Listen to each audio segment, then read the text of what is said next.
Halo semuanya, selamat datang lagi ya di channel ini. Oke, kita sekarang akan belajar ya semua programming language ya. Jadi pasti puas kalian ya. Semua programming language akan gue bahas di sini ya. Ya nggak semua sih ya, karena pastinya kalau semua nggak bakalan selesai-selesai gitu. Karena hampir setiap bulan tuh pasti ada yang baru gitu. Pasti aja ada yang baru. Ya tapi nggak populer itu ya. So kita akan bahas semuanya ya, yang mungkin populer lah ya. Yang populer dan mungkin kalian udah pernah lihat gitu. Oke, yang pertama itu adalah eh, tahun 1947 ya. Oh ya, by the way, semuanya ini gue ambil dari YouTube ya, di sini linknya. Ya, mungkin ketutupan sekarang ya, tapi nanti akan gue taruh di description. Oke, jadi yang paling pertama ya, actually buat 1947 ya, programming itu. Mungkin di sekitar sebelum-sebelum ini udah ada programming ya, oleh si programmer pertama, teman-teman. Jadi, fun fact ya, programmer pertama adalah cewek ya. Namanya ada Lovelace. Jadi dia adalah programmer pertama, tapi kayaknya dia nggak pakai assembly deh gitu ya. Jadi programmer pertama ya, program pertama adalah assembly. Jadi semuanya ini very very related to binary gitu. Sebelum assembly ya kita pakai mesin code ya, pakai CPU code. Kalau kalian udah pernah belajar yang modul computing ya, itu kan ada seperti opcode-nya ya, OP code di CPU. Nah, itu setiap apa namanya setiap manufacturer itu berbeda, setiap arsitektur beda-beda itu opcode-nya. Jadi sulit gitu ya. Misalkan sekarang mau coding di komputer ini, terus coding di komputer lain itu udah beda opcode-nya ya. Jadi assembly itu menyederhanakan hal tersebut. Jadi semuanya itu sama ya, seragam. Tapi secara paradigmanya juga sama, masih seperti opcode tersebut ya, masih top down gitu. Jadi dari atas atau ke bawah gitu ya. Nah, itu assembly. Terus 57 ya. Nah, BTW teman-teman, tahunnya ini mohon maaf ya kalau ada yang salah, karena sebenarnya ada beberapa yang apa ya, ada yang dibuat tahun segini tapi selesainya tahun segini gitu. Jadi bingung mau masukin yang mana ya. So seadanya aja lah ya, karena sebenarnya deltanya juga nggak terlalu gede gitu. Oke, 57 ya, itu bahasa Fortran ya. So ini bahasa high level ya, pertama kali setelah assembly ya. Ini terkenal banget teman-teman ya. Nah, ini lebih simpel dari assembly, terus digunakan untuk matematika dan science.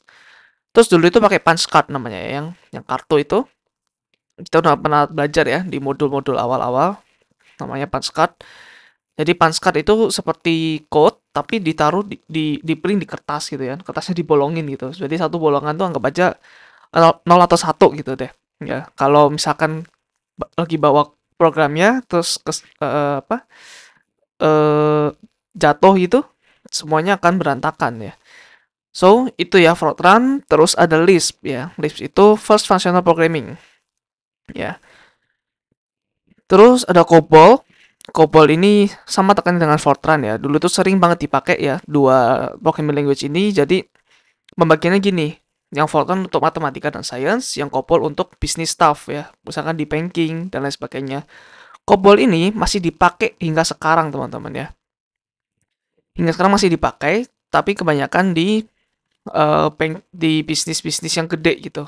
Seperti banking, terus aviation pesawat, terus tiket dan lain sebagainya. Ya, pokoknya yang memerlukan processing yang keras ya, yang dihajar berapa transaksi per detik, nah itu pakai COBOL. Biasanya ini programming language-nya si mainframe ya, pakai punyanya IBM tuh. Terus berikutnya ada Algol 560 ya. Algol 60 ini inspirasi ya, inspirasi dari membuat bahasa C. Ya. Nah, di sini ada first nested function pertama kali. Ya, jadi ada function, terus di dalamnya ada blok lagi ya, ada function blok lagi gitu. Terus 63 ya, ini basic code. Ini mudah dan gampang untuk dipelajarin. Ya, fun fact juga, bahasa pemrograman gue pertama kali gue belajar adalah basic ini teman-teman ya. Jadi sebelum C, Java dan sebagainya gue belajar basic dulu ya, karena eh, kata ayah saya tuh yang paling simple, jadi ya gue ikutin aja ya. Dan ya luckily gue suka coding gitu.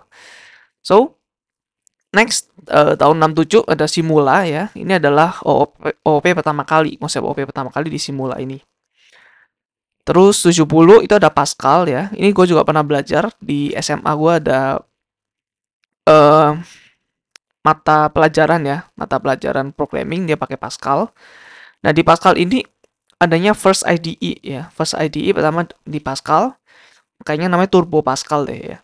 Nah, dulu terkenal karena dibuat untuk membuat Photoshop ya. Pakai Pascal dulu. Terus 72 ya, baru nih ada bahasa C. Bahasa C itu sampai sekarang ya masih favorit teman-teman karena dialah the OG ya, dialah original dan dialah adalah fondasi dari semua ini ya. Kayak Big Bang-nya gitu ya, fondasi dari semua ini. Kenapa? Karena dia fondasi dari semua OS ya, Unix OS.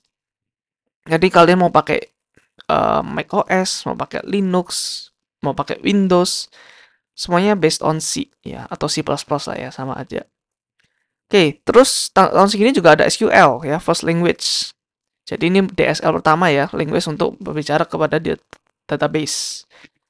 Terus tahun yang sama juga ada Prolog ya, First Logic Programming Language. Jadi di sini udah mulai ada 2 declarative language nih ya di tahun 72. Prolog udah kita belajarin ya. Terus 80 itu ada Smalltalk ya. Ini untuk OOP juga. Jadi kadang ada orang yang bingung ya antara Simula atau Smalltalk dulu nih yang mengadopsi OOP gitu. Tapi mungkin karena Smalltalk ini jauh lebih populer, banyak orang yang mungkin mengatakan Smalltalk yang pertama gitu. Padahal mungkin Simula yang pertama gitu ya. Terus 80 ya, tahun 80-an ya. Ini nggak tahun 80 berapa. Ada meta language. Jadi ini statically type pertama. Mungkin tipe kayak mendeklarasi string atau apa gitu ya pertama. Terus ada ya, ADA. Nah, ini diciptakan oleh ini ya, Department of Defense-nya Amerika. Sampai sekarang mungkin masih dipakai nih. Jadi ini populer banget karena dia aman ya. Aman, kayaknya aman dari bug dan sangat reliable. Karena ya memang dipakai oleh Department of Defense Amerika ya. Ya gimana nggak mau reliable gitu. Terus 83 ya, C++ itu seperti C tapi in steroid ya. Steroid itu kalau kalian nggak tahu seperti otot ya, disuntik steroid itu jadi gede ya. Tapi ya itu palsu ya. Nah, C in steroid artinya C yang ditambahkan muscle gitu, tambahkan kekuatan yaitu OOP ya. OOP di bahasa C jadi C++. Terus 84 ada MATLAB ya untuk matematika, statistik, AI. Untuk sekarang mungkin masih dipakai ya, tapi biasanya di kampus-kampus doang untuk matematika atau untuk apa biasanya untuk menggambar grafik grafik eh, grafik apa ya itu namanya ya, grafik sin cos tangan dan lain sebagainya deh itu ya. Nah, terus ada Objective-C ya. Di 84 ini bahasa pemrograman untuk Apple ya, untuk membuat software-software yang berjalan di Apple gitu. Ini terinspirasi dari bahasa C juga. Terus 86 ada functional programming juga yang namanya Erlang ya. Ini dulu terkenal banget karena concurrency ya. Concurrency itu nanti kita akan baca di video paling akhir. Jadi concurrency itu satu satu proses bisa dijalankan oleh banyak sekali thread. Jadi satu proses ada banyak banyak code yang jalan berbarengan gitu ya. Digunakan di Telecom Industries kebanyakan. Terus ada 87 ada Perl ya untuk string processing. Biasanya untuk scripting juga ya. Jadi scripting itu ya bagi kalian yang belum tahu ya, harusnya di video sebelumnya gue udah pernah jelasin. Scripting itu untuk ngekode tugas-tugas yang repetitif ya, itu scripting. Terus ada juga Bash ya. Sampai sekarang gue juga pakai nih Bash. Ini command language yang di Linux ya. eh Masih ya pasti banyak dipakai ya karena sampai sekarang kayaknya dia paling terkenal deh untuk melakukan komen-komen scripting di Linux. Terus 90 Haskell ya, kita udah belajar Haskell. Ini first immutable variable ya, terkenal dengan itu. Sampai sekarang terkenal karena ya itu tadi ya, functional programming yang pure fungsional, nggak ada embel-embel lain sebagainya. Dan yang paling apa ya, kayaknya yang paling better deh secara performance dan lain sebagainya. 91 ada Visual Basic, sampai sekarang juga masih terkenal banget nih ya Visual Basic. Itu kita membuat GUI ya, membuat GUI aplikasi tapi pakai basic language. Terus tahun 91 Python dulu nih teman-teman ya.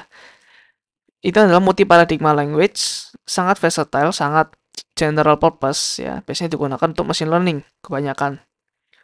Ya meskipun dia juga bisa pakai bisa buat web ya kayak the Django, terus TK Inter untuk bikin desktop application, tapi mainly used di machine learning, deep learning dan lain sebagainya. Ya. Terus 93 ada Lua ya. Ini scripting language yang gampang sekali untuk dipelajarin ya, very simple syntax dan dapat di-embed ke aplikasi lain. Biasanya di-embed di game ya. Misalkan kayak mod-mod game itu pakai Lua gitu ya. Terus ada R juga, statistik untuk statistik. Ya, ini saingan sama MATLAB atau Python gitu. Python kan juga untuk machine learning kan terkait statistik juga ya.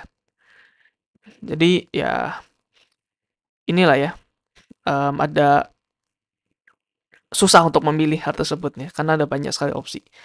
Terus di tahun 93 juga ada HTML ya. Ini untuk menstruktur front end dari sebuah web. Oke, tahun 95 ada Delphi ya. Ini seperti Pascal tapi objek OOP ya. Terus ini biasanya digunakan untuk rapid app development. Terus IDE-nya sangat powerful juga. Nah, di tahun segini juga ada Java nih ya. Java dibuat untuk apa? Untuk platform agnostik. Jadi um, mau pakai Windows, mau pakai Linux, semuanya code-nya sama ya, nggak berubah. Atau bytecode-nya itu sama ya. Ketika Java C ya compile, bytecode-nya itu selalu sama gitu. Nah, ini juga nggak ada pointer-pointer lagi, udah ada garbage collector. Ya. Terus PHP ya, ini dulu populer banget ya, backend untuk web. Ini dulu dipakai Facebook ya saat dia membuat website Facebook pertama kali. Terus JavaScript ya, very very powerful dan populer language. Dia untuk front end ya, the only front end for now, the only front end di browser for now ya. Dan dia hanya berjalan di browser. Terus Ruby ya, Ruby itu dulu saingannya Java PHP juga ya. Dia sintaksnya elegan banget ya. Nggak ada mungkin sintaks-sintaksnya tuh kayak minimum banget gitu ya. Terus dulu populer banget untuk full stack development, pure OOP ya. Jadi harus ada kelas. Terus dia juga embrace fungsional. Ya. Terus 96 ada CSS ya, terkait HTML juga untuk melakukan styling web. Ya. Kalau HTML doang kayak webnya tuh kayak manusia hanya dengan tulang gitu ya. Jadi tengkorak gitu. Dengan ada CSS kita bisa nambahin wajah, bisa nambahin mata dan lain sebagainya. Terus 98 ya. Ini ini harusnya action script teman-teman ya. Gua kurang di sini. Sorry. Sebentar. Sekalian uh, action script ya. Ini di based on JavaScript. Terus nah ini tuh animasi ya kayak Flash, terus Adobe dan lain sebagainya. Action script. Meskipun Flash sekarang udah dihentikan gitu ya. Terus 2000 ada C Sharp. Ya, jadi ini udah .com bubble nih ya, 2000 ini .com bubble nih. Atau event sebelum ini ya. Nah, ini diinspirasi ya dari C++ dan Java, develop oleh Microsoft. Sekarang populer untuk bikin video game ya. Untuk bikin game kayak pakai Unity dan lain sebagainya. Sangat populer pakai C Sharp. Web backend juga ya, pakai .NET. Terus Scala ya, Scala itu 2001 ya. Dia run on JVM juga, tapi dia kayak embrace beberapa functional programming fitur, jadi bisa langsung jalan di JVM. Terus F Sharp ini juga sama kayak C Sharp tapi fungsional. Gua nggak tahu sepenting apa ini ya, cuman fungsional gitu doang.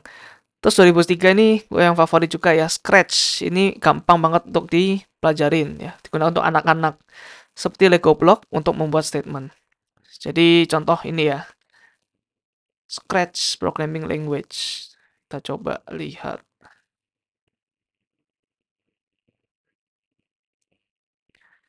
Scratch Programming Language. Nah, ini teman-teman. Ya, ini masih anak-anak nih, nggak mungkin orang dewasa pakai ini nih. Ya, Ya sebenarnya bebas sih, orang dewasa pun boleh gitu. Walaupun sebenarnya pengen ya, kalau pertama kali belajar ngoding kayak gini nih pengen. Sayangnya dulu kayaknya masih belum ada ya. Jadi gua pakainya basic. Nah dulu ya drag and drop seperti ini teman-teman ya. Ini yang agak kompleks ya. Ini mungkin bisa kayak ada for loop-nya, terus ada, aduh ini pakai bahasa Jerman lagi. Ya intinya gitulah ya. Ini mungkin untuk if ya. Sebentar, ada yang bahasa Inggris nggak ya? Oke, let's see. Nah ini ya. Ini play sound, ini repeat, terus nah ini repeat nih berapa kali? Oh 10 kali, terus ngapain aja gitu. Ya, jadi seru teman-teman ya. Lucu gitu.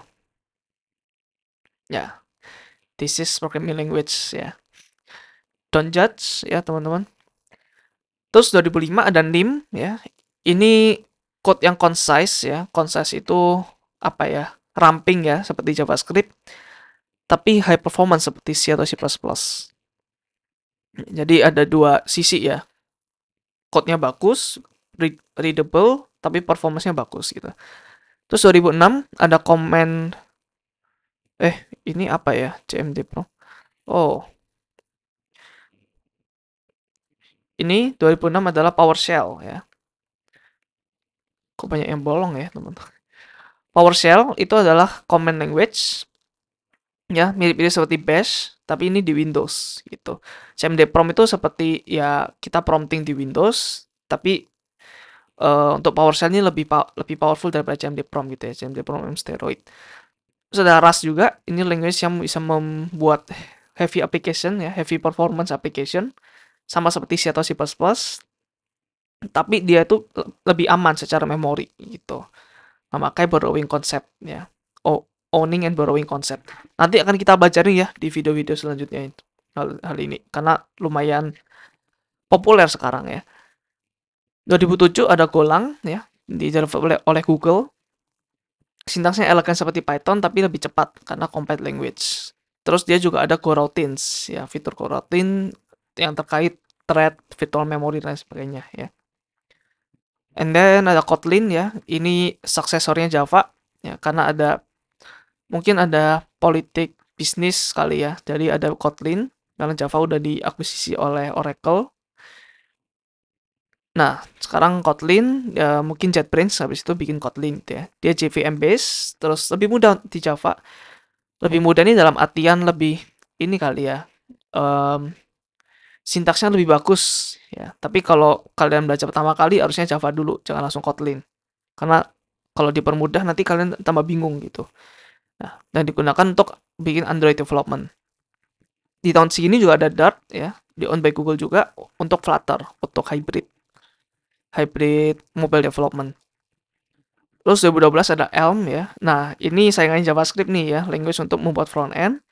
Dia functional programming, tapi ya dia compile ke JS ya. Jadi at some point semuanya pasti di-compile ke JS ya. Dia satu-satunya bahasa yang langsung berjalan di browser, teman-teman. Jadi very very powerful JavaScript ini ya. Very worth to learn. Menurut gue semua developer wajib bisa JavaScript ya. No matter kalian programmer apa ya. Ya, kalau kalian nggak setuju boleh aja ya di komentar nanti. Terus Julia tahun 2012 ini sampai sekarang ya fastest language untuk statistik, matematika, machine learning, data processing dan lain sebagainya. Ya, Julia menggunakan CIT sama kayak Java. Terus TypeScript ya. Oh ya, kenapa ini lebih cepat? Karena ini ya. Karena saingannya Python ya. Python R ini kayaknya semuanya interpreted gitu. Sedangkan ini JIT. Jadi jauh lebih cepat ya. TypeScript ini adalah static typing untuk JS ya. Karena JavaScript dulu banyak yang benci ya. Banyak love hate relationship sama JavaScript karena dia yang pertama dynamic type ya. Jadi gampang error, sering banget error ya. Terus tadi weekly type juga itu. Jadi dengan ada TypeScript ya, dia membuat itu jadi static typing untuk JS. Endingnya apa? Kalian coba tebak endingnya apa? Sama ya, compile ke JS juga gitu ya. Jadi for now kayaknya udah jarang deh orang langsung nge-code di JavaScript. Meskipun in the end compile-nya ke JavaScript ya. Jadi gue mikirnya JavaScript itu kayak .exe-nya ya, dimana orang udah nggak otak-atik .exe-nya, tapi otak-atiknya yang sebelumnya, yang sintaksnya lebih bagus, yaitu C, pakai C atau C++ atau Go gitu ya. Sama dengan ini TypeScript. Mungkin sekarang orang pakainya TypeScript, pakai Elm, tapi in the end di compare ke JavaScript juga gitu ya. Terus Elixir ini ada kaitannya dengan ini ya, Erlang. Use for Telecom juga ya, finance. Ini suksesornya ya. Erlang kayaknya udah kurang populer, jadi diganti sama Elixir.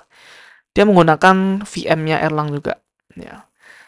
Terus Solidity ya, ini untuk blockchain ya, untuk Web3 di Ethereum atau di manapun ya, manapun networknya. Terus ada Swift juga ya. Ini replacement dari Objective-C dibuat oleh Apple. Sebenarnya bahasa-bahasa pemrograman ada lagi ya, banyak banget yang baru ya. Misalkan Carbon ya, punyanya Google. Tapi itu untuk menggantikan C dan lain sebagainya. So bahasa pemrograman seperti ini ya, historinya. Kenapa sih orang berlomba-lomba bikin gitu? Kayak apakah kan udah banyak gitu. Kenapa sih orang bikin? Ya, ini di otak gue ya. Mungkin karena yang pertama tentang paradigmanya ya. Mungkin ada orang yang kurang cocok dengan paradigma OOP jadi bikinnya fungsional. Terus mungkin ada juga misalkan platformnya nih, misalkan JavaScript tadi ya. Wah, JavaScript ini satu-satunya doang yang di web nih, tapi gue nggak suka yang weekly type sama yang dynamic type. Gue maunya yang lain, jadi ya terbentuk TypeScript dan seterusnya. Juga ada seperti eh, bisnis politik juga ya.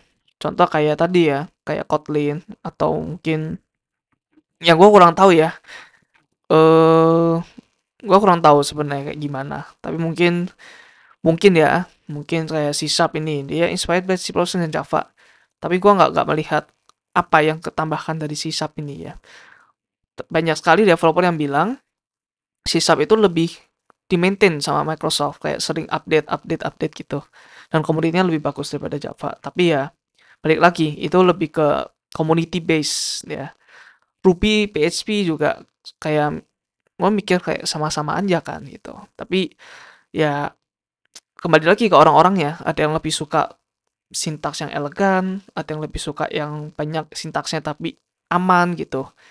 Ya, jadi tergantung orang ya. Ini lebih cocok-cocokan aja, biasanya lebih subjektif juga daripada objektif. Oke, this is the short history of programming language.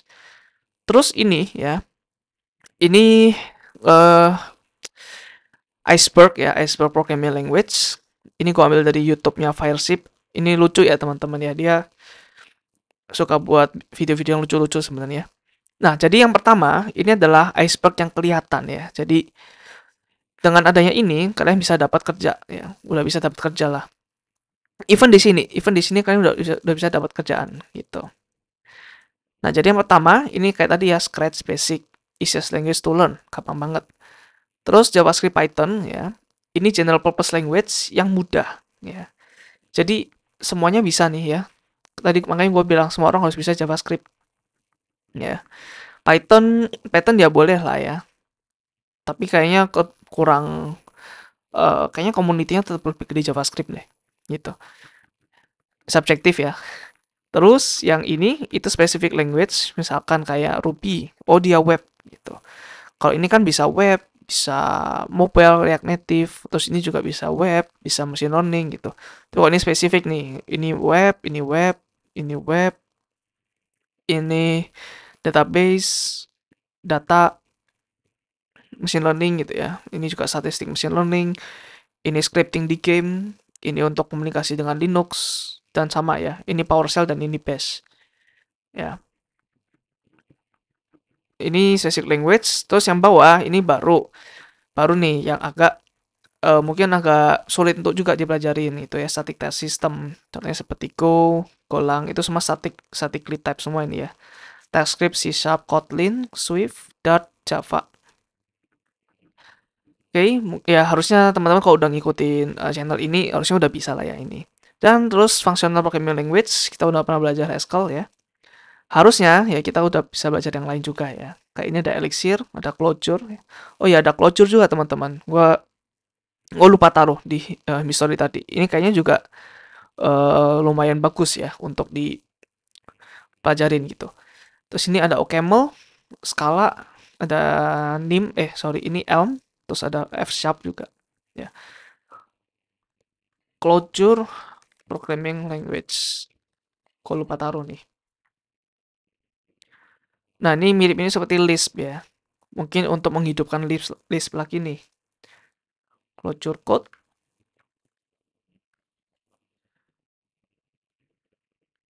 Ya, oke. Mirip banget sama Lisp ini ya. Tapi kalau kita udah belajar yang lain, belajar Haskell, fungsional yang lain akan jadi lebih gampang ya. Karena kita belajar paradigmanya gitu. Terus sistem programming language, di mana performance heavy, membuat OS dan lain sebagainya. C++ ada Rust. Ya, ini berarti nggak ada garbage collector di sini ya. Sistem programming language. And then ini modern language yang mungkin kalian nggak pernah dengar. Solidity ya. Ya pasti udah tahu lah ya, karena monopoli kayaknya di dunia blockchain. Terus ini ada NIM, ada V, terus ini gua nggak tahu apa ya, gua lupa nih. Ini SIP kayaknya. Terus ini Carbon punya Google. Ya ini mungkin masih startup lah ya. Masih startup ininya programming language-nya. Masih belum widely adopted. Kecuali Solidity ya, Solidity gua percaya bakalan bisa naik gitu ya. Naik pangkat. Terus ini secara historik important language ini adalah Perl ya yang unta, terus ada APL, ini Smalltalk, Pascal, Simula, Fortran, ini Lisp, ini Algol 68, ini gua lupa apa, ini COBOL, ini Erlang. Ya. Esoteric language ini bahasa yang lucu-lucu teman-teman ya, bahasa yang lucu-lucu nih. Pertama ada Brain F TTTK ya, gua nggak berani ngomong takutnya di sama YouTube di take down. Terus ini gue lupa ini apa ya. Terus ini emoji code, ini chef, ini holy C ya. C tapi dia pakai salib nih ya. Bukan C++, bukan C tapi holy C. Dia bahasa yang digunakan untuk buat Temple OS ya. Operating system yang eh apa namanya? Yang didedikasikan untuk Tuhan itu ya, Temple OS. Ya. So absurd teman-teman ya. Jadi seru teman-teman kalau mengikuti ini. Ada si minus-minus juga ya. Gua nggak tahu juga ini apa ya. Terus ini lowest level ya, karena dia humoris ya, yang bikin mungkin yang paling penting aja adalah assembly ya di sini ya, assembly. Ini ada Panskat juga, ini ada opcode ya, operational code, assembly gitu. Terus apa ya? Ini kayak transistor deh, transistor ini kuantum dan lain sebagainya ya. So ini ya iceberg untuk programming language. Jadi ya saran gua sih memang dari atas ke bawah dulu ya untuk belajar. Tapi karena gua pengen kalian apa ya, kalau gini bakal susah teman-teman untuk terjun ke dalam. Kenapa? Karena udah ada zona nyamannya nih di puncak iceberg ya. That's why gue ngajarin ini dulu, C dulu, baru naik ke Java, baru yang lain bakal gampang banget gue dipelajarin ya. So, ini adalah icebergnya ya. Terus gue akan coba bahas satu-satu ya tentang beberapa bahasa pemrograman yang populer sekarang ya. Nggak sekarang juga sih, zaman dulu juga, tapi yang at least yang very very populer, jauh lebih populer dari ini ya. Yang sering diomongin lah ya. Of course yang pertama HTML CSS, meskipun gue juga nggak setuju ini bahasa pemrograman. Ini adalah sintaks ya, sintaks HTML di mana ini struktur dari sebuah web ya. Jadi kayak ada opening sama closingnya di sini ya strukturnya, terus ada kepalanya, ada bodinya. Terus ini baru kita melakukan strukturnya. Jadi ini ada gambar nanti ya, ada gambar, terus ini enter, terus ini kayak ada tulisan tapi kita bisa klik kayak link ke mana gitu ya. Ini juga link ke mana. Terus ini semua ya, image dan tulisan-tulisan ini kita mau di tengah gitu. Terus enter lagi, terus tulisan about us tapi harus gede ya tulisannya karena H1. Ya, kita belajar banyak di modul web ya. Jadi santai aja teman-teman untuk sekarang. Hanya perkenalan dikit-dikit aja. Terus ini little about us dan lain sebagainya. Nah, ini adalah strukturnya. Ya, tapi kita nggak bisa atur nih kayak mau fontnya apa, warnanya apa, background colornya apa gitu. Nah, ini baru mulai ada CSS ya. Jadi HTML dulu dibikin tuh CSS. Nah, awalnya gini teman-teman, untuk bikin style itu gini. Ada di sini ya nih, style background colornya gue mau hitam gitu. Di body ini semuanya. Terus kayak ini, about us, gue mau colornya white. Ya, jadi ini kayak dark mode ini ya. Background colornya black, tapi colornya white. Gitu. Nah, ini ya, ini bisa memperjelek code kita. Kenapa? Karena ya harus satu tujuan aja, satu code HTML untuk struktur aja, nggak usah pakai embel-embel styling juga gitu. Jadi stylingnya kita pecah ke ini CSS ya. Di sini CSS melakukan styling. Jadi ini selektornya ya, kayak bagian apa aja sih yang mau di-apply style ini gitu. Jadi ini stylenya, ini selektornya ya. Oke, terus ini JavaScript sama TypeScript ya. Ini untuk web juga, untuk front end. Nah, pengenalan dikit ya. Jadi kan HTML kok manusia tuh seperti tulang ya, tulang doang, strukturnya doang gitu. Kepala ada di atas, kaki ada di bawah gitu ya. Kalau CSS bisa dihias gitu ya. Oh, ada rambutnya, oh ada matanya, ada apa, ada jarinya dan jari nggak jari ya, ada hidungnya gitu dan lain sebagainya. This is CSS. JavaScript ini lebih ke oh orang ini bisa melakukan apa gitu ya, bisa ngambil, orang ini bisa lari gitu. Ini lebih ke aksinya, bisa apa. Contoh kalau di ini ya seperti misalkan kita klik button dia ngapain ya. Kita klik ini dia ngapain. Kita gerakin mouse ini dia ngapain gitu. Ya, itu JavaScript. Nah, di sini contoh code JavaScript ya. Ini contohnya ketika nah, code JavaScript ini mungkin ini HTML nih buat JavaScript ya kan. Nah, tapi code JavaScript itu yang ada di sini teman-teman. Ya. Jadi code JavaScript bisa tahu di dalam HTML juga ya di bagian script ini. Tapi ya seperti tadi ya, sama untuk HTML cuman hanya satu tujuan aja untuk bikin struktur. Jadi ini kalau bisa ditaruh di luar, di file terpisah ya. Terus JavaScript juga ada yang namanya DOM ya, atau Document Object Model, di mana dia bisa mengedit HTML ya. Contoh seperti ini, dia mau ngambil HTML yang tagnya ini change me gitu. Nah, ketika eh ketika ini diklik ya, ketika ya mungkin nanti ada ininya, ada triggernya. Ketika diklik baru nih. Ya, ini kan ditaruh di objek ini, terus stylenya warnanya jadi green. Berarti nanti ini jadi green gitu. Ya, ini JavaScript, terus TypeScript. Ini static type, strongly type, dan harus dikompil ke JS. Contohnya seperti ini ya. TypeScript itu juga lebih bagus ya dalam melakukan OOP. Ya, jelas gitu. Kalau JavaScript agak-agak nggak jelas OOP-nya. Kadang bisa objek, kadang bisa pakai ini, itu ya susah lah ya. Kalau ini enak, kalau TypeScript jelas. Ada tipe datanya juga di sini ya. Kalau JS ini cuman cons gini doang nih, nggak ada apanya gitu tipenya. Kalau TypeScript harus ada tipenya. Di sini ini tipe gitu ya. Terus Java dan Kotlin, teman-teman. This is Java ya. Ketika kita bikin class person, ya kita bikin constructor dulu. Kita bikin methodnya, terus kita bikin getter setternya. Kotlin dengan logic yang sama, dia cuma seperti ini ya, jauh lebih elegan gitu. Dia cuma pakai file name string ini gitu. Karena secara otomatis ya, dia udah dibikinin getter sama setternya, sama constructornya gitu. Jadi kita perlu definisikan fungsi yang ada di sini aja ya. Dua-duanya run on JVM ya, JVM. Terus dua-duanya strong dan statically type ya. Tapi Kotlin hanya meremove boilerplate ya. Boilerplate itu yang ini ya, kayak ini boilerplate, ini boilerplate. Kayak code yang sebenarnya udah pasti ada gitu loh, tapi kalian tetap ngetik terus. Nah, itu namanya boilerplate. Terus Dart ya. Ini untuk Flutter ya. Ini kita coding di sini, terus kita kalau save pakai hot reload, ini otomatis ke update gitu.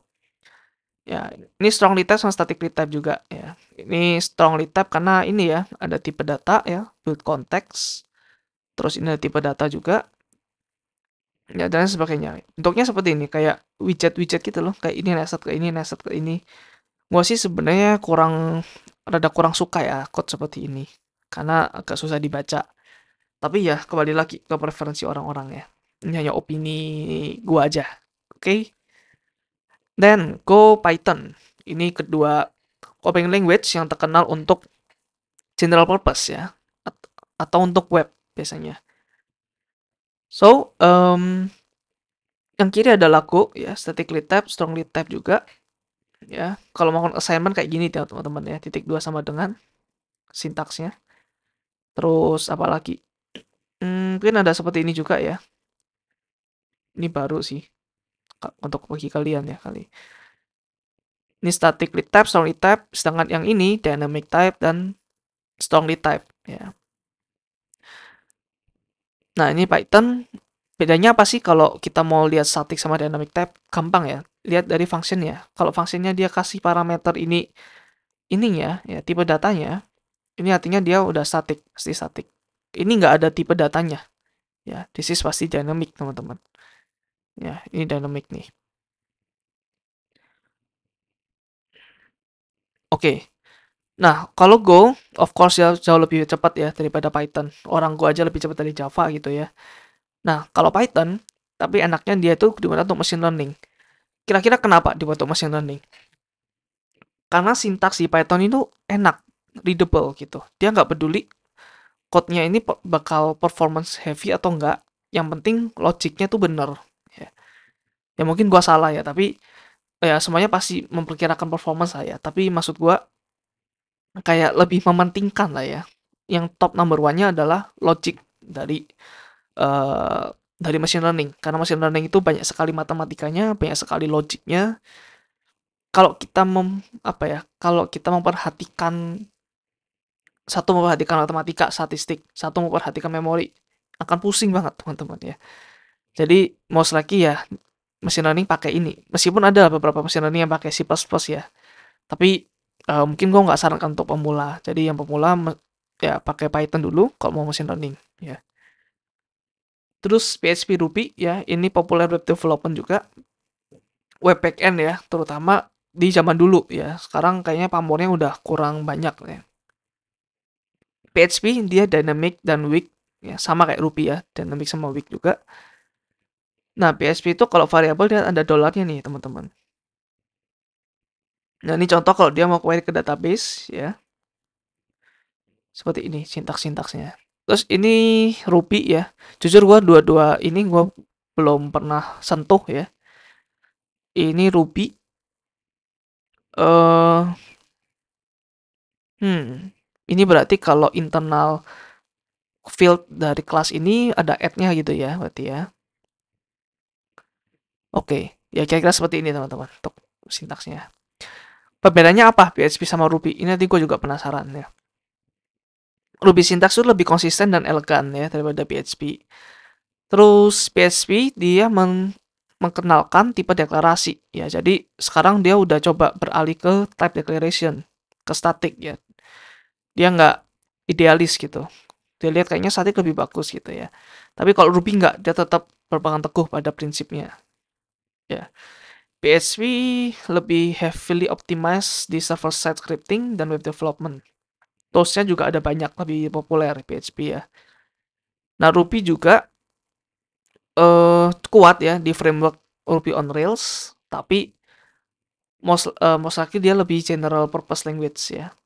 Kalau PHP itu dia kayak web banget, kalau Ruby itu bisa mau web, mau scripting gitu. Terus filosofi dan community-nya, Ruby itu lebih strong emphasis on developer happiness productivity ya. Jadi dia kayak apa ya? eh Tidak memikirkan hal-hal yang materialistis gitu ya, duniawi itu. Kalau PHP itu dia lebih ke fokus ke praktikal dan accessibility, kayak lebih ke bisnis side-nya. Kalau Ruby lebih ke bisnis orang lebih ke orangnya gitu ya. Oke, and then ini sistem language ya, ada Rust, ada C++. Ini contoh dari Rust ya. Gue sebenarnya juga belum pernah pegang Rust. Gue belajar Rust itu untuk lihat code-nya doang. Kayak borrowing sama ownership itu seperti apa ya. Tapi kayaknya juga lebih elegan juga sih ya kalau gue lihat dari code-nya. Tidak seperti C++ yang ya tahu sendiri lah ya kalian lihat code C++ kompleks apa ya. ada bintangnya, nah, terus ada titik-titik dua ini, terus apa ini ya, DCL type, susah ya. Oke. Nah, Rust itu static dan strong ya pastinya. Kalau sistem language sudah pasti ini, nggak mungkin nggak. Terus Rust itu lebih elegan code-nya, oke, gue setuju. Dia nggak ada keyword collector, tapi bisa mencegah memory error. Pakai itu tadi ya, prinsip ownership dan borrowing. Sedangkan ini C++, dia bisa ke memory error, karena manual management of memory. Ya, manual memory error because manual, ya, memory management memory. Oke, ya maksudnya manual management tuh kayak nge-free sendiri, malok sendiri gitu ya. And then solidity ya, ini yang di blockchain ya. Jadi let's say ini sebuah blockchain, terus code-nya itu misalkan dijalankan di mana ya? Misalkan dijalankan di sini itu di komputer ini ya. Nah, ini akan ada kontrak-kontrak ya, teman-teman. Nah, satu kontrak ini anggap aja satu objek seperti ini, hello ini. Nah, ini hello dijalankan di sini gitu ya. Terus kalau ada orang yang mau berkomunikasi dengan ini ya, misalkan pakai ini atau pakai ini atau pakai ini ya. Ya udah, dia request ke sini gitu. Nah, ini eh kalau kita mau deploy di blockchain kita harus bayar ya, pakai ETH gitu, namanya gas fee. Terus apalagi ya? Nah, ini set message ini juga ya ada gas fee-nya ketika kita mau mengubah field yang ada di sini ya. Sedangkan kalau get message nggak ada yang diubah di sini ya. Jadi langsung aja, ini gratis. Ya, this is free, this is not free ya. Bayar bos ya, bayar. Oke, free itu yang ada ini ya teman-teman ya, ada view itu free kayaknya. Ya, gue sempat baca-baca dikit ya, tapi gue udah lupa. Nah, terus ini Fortran sama COBOL ya, ini zaman dulu ya. This is Fortran, gue belum pernah coba Fortran. Eh, ya sepertinya ada banyak C di sini ya, gue nggak tahu artinya apa. Terus ini kayaknya line number. Jadi basic itu juga gini teman-teman ya. Ketika kita ngetik code ya, kita harus ketik line numbernya dulu ya. Itu lucunya. Kita harus ketik line numbernya dulu. Biasanya sih 100 gini ya, 100 kita ngetik-ngetik apa, terus 100 misalkan 110 ya. Ini statement kedua gitu. Jadi kalau ada yang salah atau kita mau nambahin di tengah-tengah, kita nambahin misalkan 105 gitu ya, 105 terus ini apa gitu. Nah, kalau habis gimana? Kalau habis ya ya udah kalian bikin line-nya ini ya, ya ubah ini terus yang bawah juga ikut keubah semua gitu ya. Jadi mungkin save bet-nya ya ini 100 statement pertama terus 200 statement kedua gitu ya. Nah, ini line number ya. Ini line number. Dan ini kayaknya pakai pakai huruf kapital semua ya. Marah dia nih. Ini juga kapital semua. Zaman dulu gampang marah ya, programming language ya. Nah, ini COBOL ya. COBOL masih sering dipakai sekarang ya. Terutama di mainframe ya, yang perlu processing yang sangat cepat. Tapi mungkin harus simple ya, logiknya harus simple, nggak bisa yang aneh-aneh logiknya. Alright.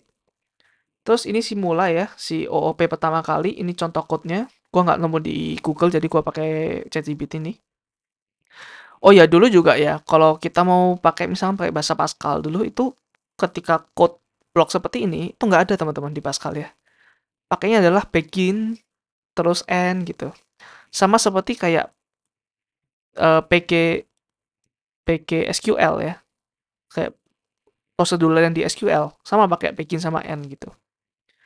Jadi lebih ribet nih. Nih, begin end. Ini harusnya kan bisa juga gini doang bisa nih ya. Nah, so ini Simula, terus ini Lisp ya. Lisp itu weekly dynamic juga. Oh ya, BTW ini semua static dan strong ya. Bahasa-bahasa semua kecuali Lisp ya. Lisp itu weak dan dynamic. Code-nya seperti ini contohnya ya. Kayak tadi yang kita lihat ya, closure ya. That's why gue langsung tahu, oh ya ini Lisp nih. Karena gue udah bikin PPT ini duluan gitu. Jadi ada kurung-kurung, banyak kurung-kurungnya ya. Ini fungsional programming pertama kali. Nah, terus ini yang esoterik ya. Ini namanya ya, ini harusnya gua sensor ya. Jadi ini namanya ya, Brain FK. Nah, ini adalah esoteric language yang didesain untuk men-challenge dan amuse programmer. Jadi nggak ada use case-nya selain amuse ya. Ini kalian amuse atau nggak? Gua sih nggak ya. Other than for practical use, of course. Nah, ini gue coba mau hello world di Brain FK ya. Dia nge sepanjang ini tuh hello world. Ini penjelasannya ya. Kalian kalau mau baca silakan baca sendiri. Gua nggak ada waktu untuk membaca ini. Ya ini sebagai lucu-lucuan aja lah ya, tuh teman-teman. Terus ada chef ya. Nah, ini coding tapi kayak kasih resep gitu. Ini nama programnya, terus ini ingredientnya ini kayaknya deklarasi deklarasi variabel-variabelnya deh. Terus ini baru main methodnya. Nih kayak kita taruh tomat ke mixing bowl, kita taruh ini ke sini gitu ya. Ya mungkin sama kayak A sama dengan satu gitu. Ya, lucu ya, gitu ya. Terus ini emoji code ya, code yang pakai emoji. Gue juga nggak paham ini kenapa harus seperti ini ya. Sangat-sangat menyusahkan. Ya, so terus ini programming language yang paling bawah tadi ya, assembly. Code-nya seperti ini, nggak ada nested, nggak ada apa. Karena memang pada dasarnya ya opcode di CPU itu seperti ini teman-teman, nggak ada nested, nggak ada apa gitu ya. Jadi ada opcode ya, this is opcode. Terus ini ininya parameternya apa gitu. Nah, gue nggak pernah belajar ini ya, karena kayaknya juga buang-buang waktu sebenarnya. Karena gue juga kurang nggak berniat mendalami sistem arsitektur CPU. Tapi ini coba, gue mau jelasin ke kalian ada beberapa yang mungkin penting yang untuk dipelajari di assembly. Karena dengan ini kalian bisa tahu, oh kira-kira karena apa ya, kira-kira seperti ini gitu loh, program C dijalankan. Contohnya misalkan A sama dengan 1 terus B sama dengan A plus 1 di sini ya. Gue minta ChatGPT untuk bikin ya, untuk bikin program assembly-nya. Jadi yang ini kita bisa skip aja ya. Kita mulai dari sini nih. Ya. Ini komen ya, ini komen. Udah kelihatan lah ya ini komen. Yang pertama ada opcode ya. Kita move satu ke EAX. EAX itu register. CPU register kalian udah pernah belajar di modul pertama ya, computing. Nah, ini register ini letaknya di dalam CPU ya, memori yang ada di dalam CPU. Nah, terus si ini register dia taruh di variabel A.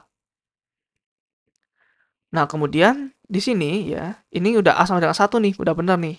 Terus kalau B sama dengan A plus 1, caranya dengan kita masukin dulu A-nya ya, yang di variabel itu ke dalam CPU ya. Jadi ini memori ke CPU. Sorry. CPU memori, iya betul, memori ke CPU ya. Memori ke CPU. Terus di CPU ini ya, dia tambah ini pakai add. Jadi yang di register ini tambahin satu dong gitu.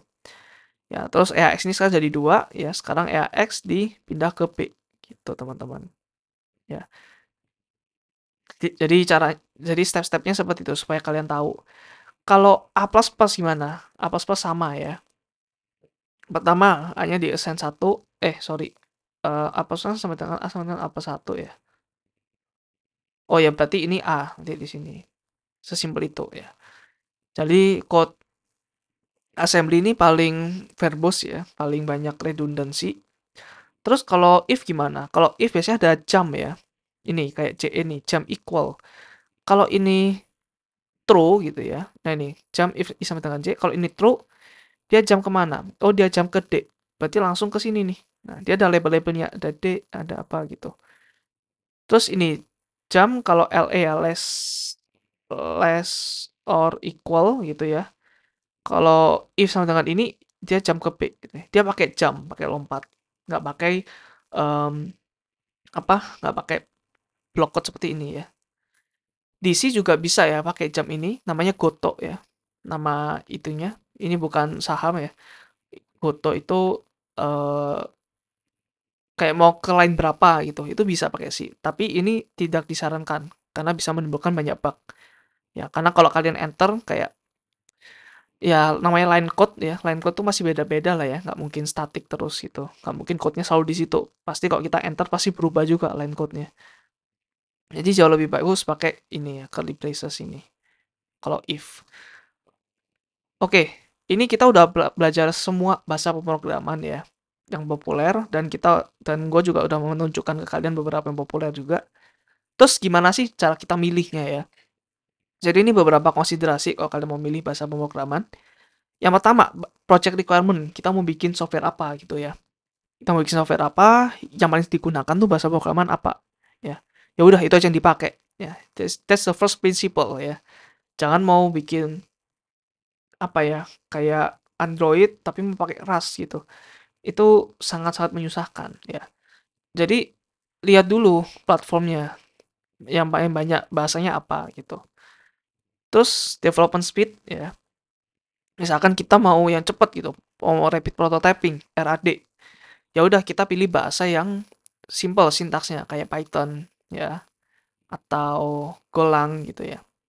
Terus community support. Community supportnya harus yang bagus ya, jangan yang sepi gitu. Karena gue pengalaman sendiri ya di kantor gue pakai teknologi yang community supportnya sangat sangat nggak ada gitu ya. Even Stack Overflow udah nggak bisa bantu gitu. Harus ke pemilik bahasanya langsung ya. Jadi sangat merepotkan kalau nggak ada community support. Nggak bisa pakai ChatGPT juga ya, karena kurang populer. Jadi ini harus populer lah ya. Ini populer. Populer di sekarang, jangan yang dulu ya. Fortran populer gitu, tapi jangan lah. Terus performance ya. Ini kalau kita mau performance ya udah kita pakai C atau C++ atau Rust ya. Kita harus merelakan development speed dan lain sebagainya ya. Karena ya ini sebenarnya juga trade off lah ya. Ini biasanya trade off juga nih. Terus compatibility dan integration. Jadi misalkan kita ada mesin macOS itu, kalian mau pakai di situ compatible nggak sama bahasa yang kalian mau pakai gitu. Harus tahu dulu versinya, terus versi OS-nya, versi language-nya, versi compiler-nya gitu. Terus integration, kalau misalkan udah ada existing sistem yang ada, apakah bisa diintegrasi dengan baik? Misalkan yang ada pakai HTTP gitu. Terus kalian lihat, kira-kira bisa nggak ya bahasa ini dia bikin HTTP server atau bisa ngehit HTTP, maksudnya ada HTTP client gitu. Kalau misalkan nggak ada ya jangan dipakai gitu ya. Terus maintainability ini terkait bisa di-maintain nggak code-nya ya. Jadi code-nya harus readable, dimana mungkin kayak Python tuh readable ya. Jadi lebih enak bacanya. Jadi sebenarnya bukan masalah programming language ya, lebih ke cara kita aja untuk membuat code itu jadi lebih readable. Kita akan banyak belajar hal ini ya di modul refactoring dan desain pattern ya. So nantikan aja modul barunya. Terus ini masalah orang, talent availability ya. Jadi orangnya bisa apa gitu. Punya nggak orang yang bisa bahasa Ruby gitu. Punya nggak orang yang bisa bahasa COBOL. Kalau misalkan susah nyarinya ya lebih baik dipikir-pikir dulu gitu. And then cost biaya. Mungkin kalian mikir semua bahasa pemrograman itu gratis. Padahal ya biasanya gratis ya. Tapi ada beberapa fitur-fitur yang kita mau ambil dan itu ada license-nya, harus bayar. Jadi harus diperhatikan juga ya secara legality-nya. Nanti kita akan coba belajar banyak di modul software engineering kali ya. Terus security, kita lihat apakah bahasa pemrograman ini sering kayak mengalami bug atau ada backdoor atau ada lain sebagainya gitu. Jadi historical security harus dijadikan pertimbangan juga ya. So, itu aja teman-teman untuk video kali ini. Thank you udah nonton sampai akhir. Uh, Selamat ya kalian udah bisa memahami semua bahasa pemrograman dalam waktu yang relatif singkat. So, kalau kalian terbantu dengan video ini, please support kami ya di saweria.co atau di Patreon. Linknya akan gua taruh di deskripsi. So, thank you guys. See you di next video. Bye.